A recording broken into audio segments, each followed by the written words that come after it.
Welcome friends, सुस्वागतम दोस्तों। जैसा कि आपने थंबनेल में देख ही लिया है कि आज के इस वीडियो में हम एक ऐसी दवा के बारे में जानेंगे जिसका प्रयोग कैंसर तथा गठिया, रूमेटॉइड अर्थराइटिस बीमारियों वाले मरीजों में दी जाने वाली दवाइयों के नुकसान को कम करने के लिए दिया जाता है। तो बिना समय गंवाएं इस वीडियो को आगे बढ़ाते हैं और जानते हैं उस दवा के बारे में कि वह दवा कौन सी है और कैसे इन दवाओं के नुकसान को कम करती है।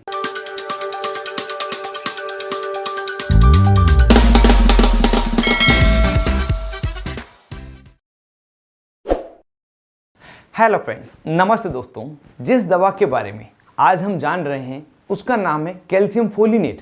यह विटामिन बी ग्रुप की ही दवा है जिसे कैल्शियम ल्यूकोवोरिन नाम से भी जानते हैं। साथ ही इसमें कैल्शियम के साथ जो फोलिनेट लिखा है इसे टेट्राहाइड्रोफोलिक एसिड का डेरिवेटिव कहते हैं और यह फोलिक एसिड का मेटाबोलाइट तथा एक्टिव फॉर्म है। यह कैल्शियम फोलिनेट टेबलेट तथा इंजेक्शन दोनों ही फॉर्म में अवेलेबल है। इसकी टेबलेट 15 मिलीग्राम की स्ट्रेंथ में बनाई जाती है। इस टेबलेट का अगर आप मेडिकल स्टोर पर खरीदना चाहें तो आप ल्यूकोरिन टेबलेट, बायोवोरिन टेबलेट, नोवोवोरिन टेबलेट इन नाम से इसको खरीद सकते हैं। अगर इसकी यूजेस की बात की जाए, इसका प्रयोग किस किस बीमारी में लिया जाता है, तो मुख्य रूप से फोलिक एसिड एंटागोनिस्ट दवाओं के होने वाले नुकसान को कम करने के लिए इसका प्रयोग लिया जाता है। अगर आसान भाषा में समझें तो वे दवाइयाँ जो हमारे शरीर में फोलिक एसिड की मात्रा को कम करती है, जैसे कैंसर तथा गठिया रोग में दी जाने वाली दवाइयाँ, और मुख्य रूप से दवा है मिथोट्रेक्सेट। इसके अलावा पायरिमेथामिन, ट्राइमेथोप्रिम इन टेबलेट से जो हार्मफुल इफेक्ट होते हैं उनको कम करने के लिए यह कैल्शियम फोलिनेट दवा दी जाती है। इसके अलावा कैल्शियम फोलिनेट दवा का प्रयोग विशेष रूप से अनीमिया, जिसे शरीर में खून की कमी कहते हैं, को दूर करने के लिए लिया जाता है और वह विशेष प्रकार का एनीमिया है मेगालोब्लास्टिक एनीमिया। यह एनीमिया लीवर की बीमारी के कारण, असंतुलित आहार के कारण, भोजन का प्रॉपर एब्जॉर्प्शन नहीं होने के कारण हो जाता है और कई बार गर्भवती महिलाओं में भी यह बीमारी देखी गई है। तो इन स्थितियों को मुख्य रूप से इस कैल्शियम फोलिनेट टेबलेट देकर ठीक किया जाता है। इस टेबलेट को प्रयोग लेते समय आपको कुछ बातें विशेष रूप से ध्यान रखनी है। यदि पहले कभी इस दवा से आप एलर्जिक रहे हों तो आप इसका प्रयोग नहीं करें। आपको अनीमिया की शिकायत है लेकिन साथ में विटामिन बी12 की भी कमी है तो इसका प्रयोग नहीं करें। और किसी व्यक्ति को गैलेक्टोज इंटॉलरेंस है, लेप लैक्टोज डेफिशिएंसी है, ग्लूकोज गैलेक्टोज माल एब्जॉर्प्शन है, इस तरह की अगर कोई भी बीमारी हो तो इस दवा का प्रयोग नहीं करें। साथ ही उनके बारे में अपने डॉक्टर को ज़रूर से बताएं।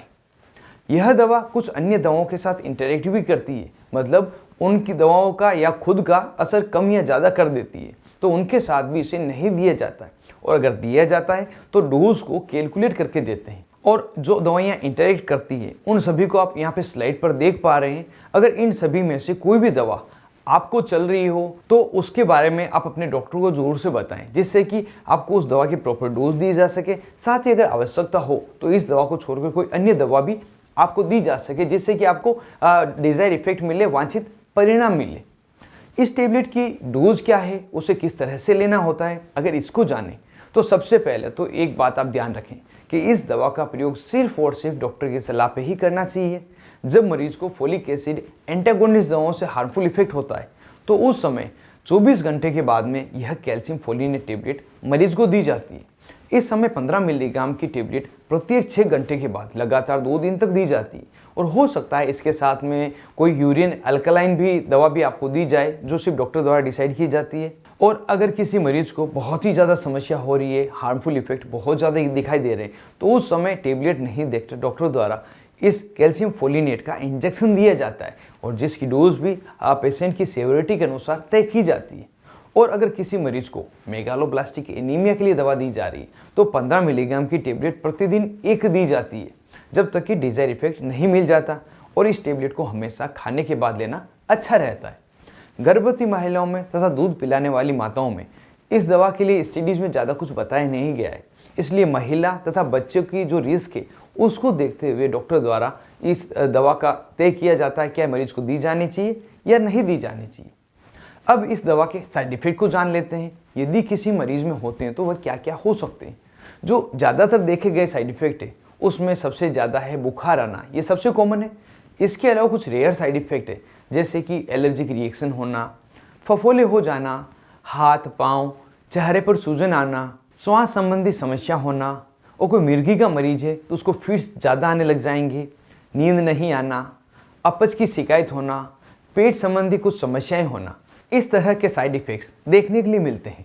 अगर ये या इसके अलावा भी कोई दूसरे अवांछित परिणाम मिले, अनडिजायरेबल इफेक्ट मिले, तो तुरंत ही इस दवा को लेना बंद करें और अपने नज़दीकी अस्पताल में डॉक्टर से संपर्क करें। तो दोस्तों, यह पूरी जानकारी थी कैल्शियम फोलिनेट टेबलेट के बारे में, जिसका प्रयोग मुख्य रूप से मिथोट्रेक्सेट दवा के हार्मफुल इफेक्ट को कम करने के लिए लिया जाता है। उम्मीद करता हूँ बिल्कुल ही नई दवा के बारे में आज आपको जानकारी मिली होगी, और यदि आप मिथोट्रेक्सेट टेबलेट ले रहे हैं तो आपको इसके नुकसान को कम करने का एक तरीका भी मिल गया होगा। आज के इस वीडियो में बस इतना ही। मिलते हैं किसी नए वीडियो में, नई दवा, नई टॉपिक के साथ में। तब तक के लिए स्वस्थ रहें और मस्त रहें।